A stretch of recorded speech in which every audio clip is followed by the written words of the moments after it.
So for her to give this narrative about whatever the structure is that's set up in this country that prevents you from being or living your full life is bullshit. Whatever this construct is, this boogeyman thing that y'all think that y'all living back in 1842 or something like that, that you think for whatever reason something is oppressing you, I think that that's all just running in the victim Olympics. So we gotta let go of this shit. It's been passed down from generation to generation of people that then keep perpetuating this narrative and saying that for some reason we need to be divided against each other instead of celebrating and embracing whatever it is that you can get.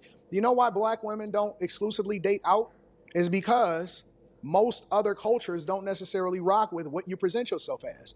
The women that decide that they want to date out of black men, which you can do whatever you want to do, I don't care. I think that people should go wherever it is that they want to go. But the reason is because if you change to who you are to fit whatever it is that that person desired, because let's be clear, men have access to marriage. Men are the ones that choose. Then you would get accepted or you would actually be picked or selected. But you're too busy saying what you don't want. You're too busy being racist. You're too busy being negative. You're too busy telling people what they should and shouldn't do. And it's not conducive. It's not beneficial. It's not helpful. It only seeks to separate us so that you can then tell people that they need to follow you to the polls to vote Democrat because you on a plantation. If you ever want to see what a bunch of love look like, then go to a Trump rally. Go as a black conservative and then go to a Trump rally. They will shower you with praise. Straight up, real talk. He's talking about Trump rallies being a welcome place. Trump has repealed all the equality legislation. It's gone actually beyond America into the rest of the world. And there'll be no federal contracts for anybody else who also promotes DEI. At the same time, when you look at his cabinet, and he's got white males who don't have the experience or expertise, and they've gone in at the very top job. And that is a contradiction right in your face, and you're blinking to it. He's not playing fair, quite obviously. He's okay, he's a millionaire, but what about everybody else that needs an opportunity for a position?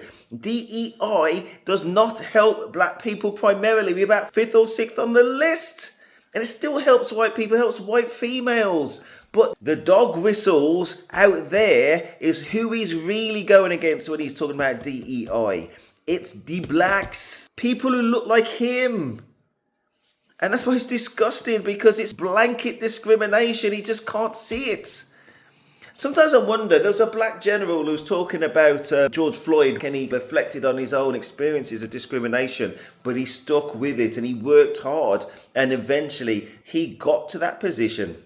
And then he got sacked for talking about his experience. That could be anybody in that general's position. He's worked his whole life to be the top of the field and he gets sacked over some bullshit. Disgusting. Disgusting. And he's so blatant with it that the fact that this man Anton can overlook it and look himself in the mirror, it's mind-blowing. It's mind-blowing. The cognitive dissonance for this person is just staggering.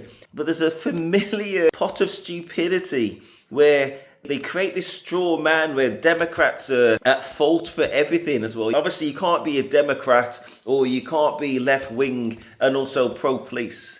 You can't be a Democrat on stability of society. Of course not, according to him. But one thing we are sure of, there are certain lines you can't cross in terms of equity and values. Okay, one of the core values, he calls himself a Christian. One of the core values is maybe those who are most wealthy in the world should help those less privileged around the world. We're in the UK, we're 6th richest in the world, and it applies to us too, but not as much as the number one country, which happens to be the States. Now, as a Christian person, the USAID. Okay, so for every person in the United States per day, I think I worked it out to be something like maybe 50 cents per day, some token amount for every single person in the United States. But the magnified impact that it has around the world in the poorest nations where the power of that dollar can change and save lives is dramatic. And he's got nothing to say about it because he's too blinkered.